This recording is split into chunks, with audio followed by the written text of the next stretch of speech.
होते, हा 2-3 ठिकाणी भेटी पण दिल्या तुम्ही बालिका आश्रमांना वगैरे, काय नाही, आता आमची बालिका आश्रमांना भेट आहे. काही तिथल्या कामकाजांच्या संदर्भामध्ये गेल्या अधिवेशनाच्या कालावधीमध्ये उपसभापती नीलमताई असतील आणि त्याचबरोबर काही विधान परिषदेच्या सदस्य आहेत, चित्राताई असतील, मनीषाताई असतील, यांच्या काही सूचना त्याच्यामध्ये आलेल्या होत्या आणि त्याला अनुसरून आजचा हा दौरा आयोजित केलेला आहे. तिथल्या ज्या मुली आहेत त्यांच्यासोबत आम्ही संवाद साधणार आहोत आणि काही तिथं ज्या काही स्थानिक पातळीवरून तिथल्या प्रशासनाकडून काही सूचना येतील, नीलमताईंच्या काही सूचना असतील, त्या विभाग म्हणून त्याच्यावर अंमलबजावणी करण्याच्या दृष्टिकोनातून आजचा हा दौरा आयोजित केलेला आहे. मी बऱ्याचशा वेळेला ज्या ज्या ठिकाणी जिल्ह्यामध्ये जात असते तिथे बालगृह असतील, बालसंगोपन केंद्र असतील किंवा तिथले आमचे वन स्टॉप सेंटर्स असतील, तिथं मी भेट देत असते आणि तिथंही जे प्रशासन आहे, तिथलं स्थानिक प्रशासन असेल किंवा तिथं राहणाऱ्या ज्या मुली असतील, मुलं असतील, यांच्यासोबत मी संवाद साधत असते. त्यांच्या काही अडीअडचणी असतील तर त्याही आम्ही त्यानिमित्ताने जाणून घेत असतो. बालगृह आहेत किंवा वसतिगृह आहेत त्या ठिकाणी मुलींच्या अत्याचाराच्या घटना घडल्या, काही ठिकाणावर मुली पळून गेल्याच्या सुद्धा संभाजीनगरला घटना, तर ह्याच्या संदर्भात दक्षता म्हणून त्या ठिकाणी काही काळजीच्या नाही. खरं तर गेल्या वेळेला जी घटना झाली होती त्याच्यानंतर त्या मुलींच्या पालकांनाही आम्ही संपर्क केला. काही वेळेला काही खरं तर तिथल्या प्रशासनाच्याही काही वेळेला चुका नसतात, काही वेळेला तिथल्या प्रशासनाच्याही चुका त्या निमित्ताने असतात. पण साधारणपणे बालिका किंवा मुली तिकडे सुखरूप राहिल्या पाहिजेत, त्या चांगल्या पद्धतीने तिथं सुविधा मिळाल्या पाहिजेत, ज्या बेसिक कम्युनिटीज त्यांना तिथं देणं आहे ते मिळणं असेल, ह्या सगळ्या गोष्टींकडे अधिकाधिक दक्षतापूर्वक बघण्याचा विभाग म्हणून आम्ही प्रयत्न करत आहोत.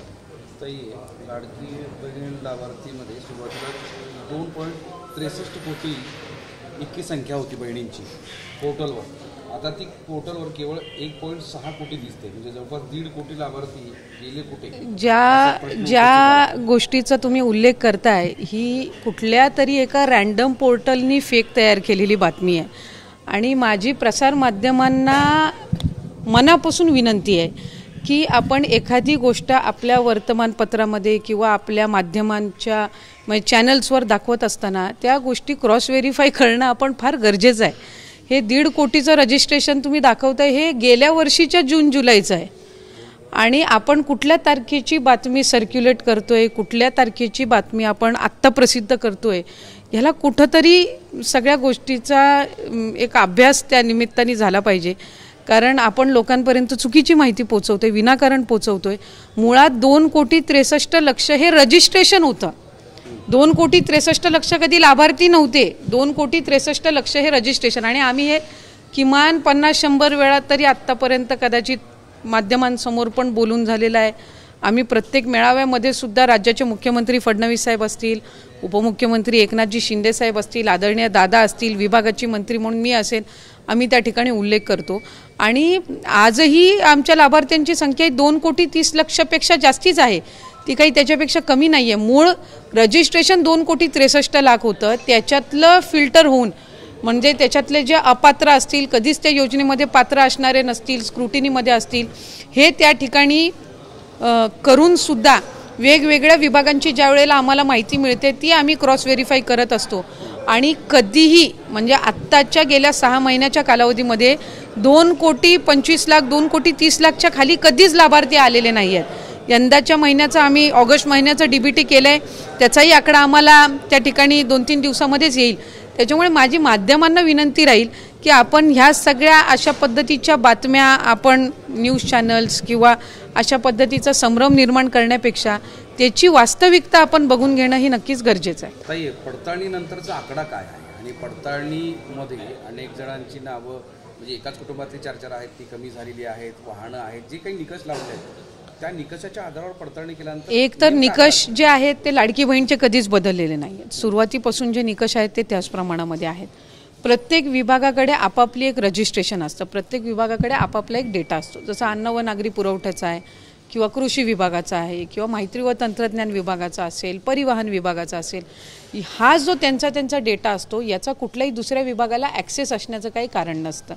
त्याच्यामुळे महिला व बालविकास विभाग म्हणून आम्ही वेगवेगळ्या ज्या काही विभाग आहेत त्यांच्या ज्या योजना आहेत त्यांच्याकडून त्यांचा डेटा हा मॅच करण्यासाठी मागत असतो आणि ही रुटीन प्रोसिजर आहे, ही सगळ्या योजनांमध्ये होते. फक्त लाडकी बहीण योजना ही सुरुवातीपासून फारच प्रसिद्ध आहे, ती महिलांमध्येही पॉप्युलर आहे, ती विरोधकांमध्येही पॉप्युलर आहे आणि ती लोकप्रतिनिधी म्हणून आमच्या सगळ्यांसाठी किंवा महायुतीच्या सरकारसाठी सुद्धा महत्त्वपूर्ण आहे. त्याच्यामुळे साधारणपणे प्रत्येक जी स्कीम आहे याचं डेटा व्हेरिफिकेशन, त्यांची ऑडिट, ह्या सगळ्या गोष्टी होत असतात. आता साधारणपणे लाडकी बहीण योजनेच्या मध्ये सुद्धा आम्ही डिसेंबर जानेवारी महिन्यामध्ये कृषी विभागाचा आम्ही डेटा त्या ठिकाणी मागवला होता.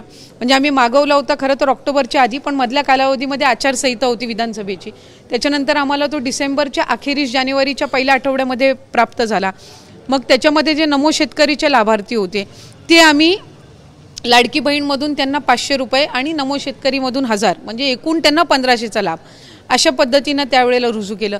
अन्न व नागरी पुरवठाकडनं तर आम्हाला जे शिधाधारक असतात किंवा जे तुमचं पिवळा आणि केशरी कार्ड धारक असतात तो डेटा त्या निमित्ताने मिळाला. परिवहन विभागाकडनं एक काही मर्यादित आम्हाला डेटा मिळाला.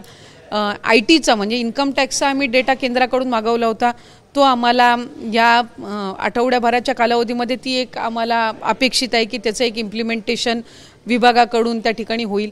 मधल्या कालावधीमध्ये माहिती व तंत्रज्ञान विभागाने एक 26 लाखाच्या डेटाची आम्हाला माहिती दिली. आता एक गोष्ट आपण समजून घेणं आहे की त्यांच्याकडे जितका डेटा आहे तो सगळा त्यांनी दिला, त्याच्यानंतर आम्ही त्याच्या क्रॉस व्हेरिफिकेशनची सुरुवात केली. आता त्या 26 लाखामधले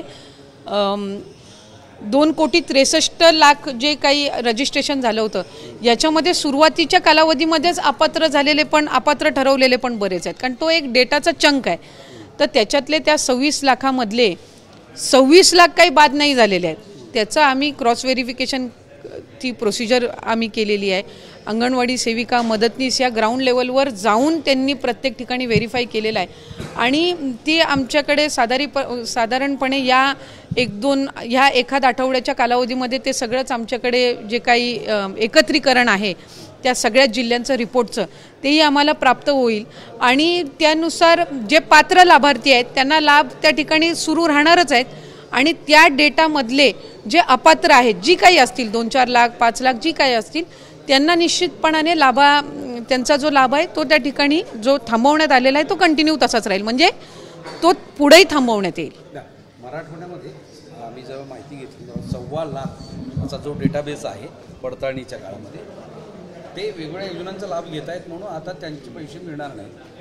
आणि मी स्वतः त्या ऑफिसमध्ये गेल्यानंतर तिथं लोक येत होते, आमचे 2 महिन्यापासून नाही, 1 महिन्यापासून आले नाही, 4 महिन्यापासून आले नाही असं ते सांगत होते. तर हा एकत्रित आकडा जवळपास 1.5-1.25 लाखाच्या जवळ आहे मराठवाड्याचा. साधारणपणे याच्यामध्ये मी म्हटल्याप्रमाणे ग्राउंड लेवलचं व्हेरिफिकेशन होईपर्यंत तो आकडा किती आहे हा निश्चित करणं हे आमच्यासाठी किंवा कोणासाठी त्या ठिकाणी चुकीचं ठरणार आहे. काही अशा आहेत की त्यांना माहिती आहे की त्यांनी दुसऱ्या योजनेचा लाभ घेतलेला आहे तरी त्यांनी त्यावेळेला फॉर्म भरलेला होता. आणि तुम्ही एक गोष्ट समजून घ्या की पोर्टलवर असो किंवा मॅन्युअली असो ज्या वेळेला फॉर्म अपलोड केला गेला त्याच्यामध्ये त्यांचं सेल्फ अटेस्टेशन घेतलेलं आहे, म्हणजे त्यांनी स्वतः माहिती द्यायची आहे की त्यांनी कुठल्या स्कीमची त्या ठिकाणी लाभ घेतलाय की नाही घेतलाय.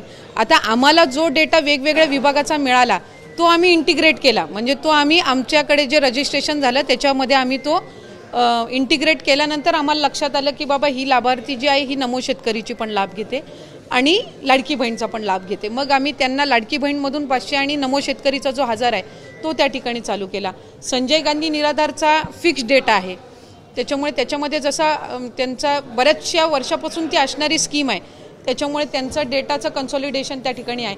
त्याचा तर आता लाभ 1500-1200 आधी होता, पण नंतर तो लाडकी बहीण आलेली असतानाच 1500 झाला होता, त्यामुळे ते लाभार्थी सेम असण्याचं काहीच कारण नाही.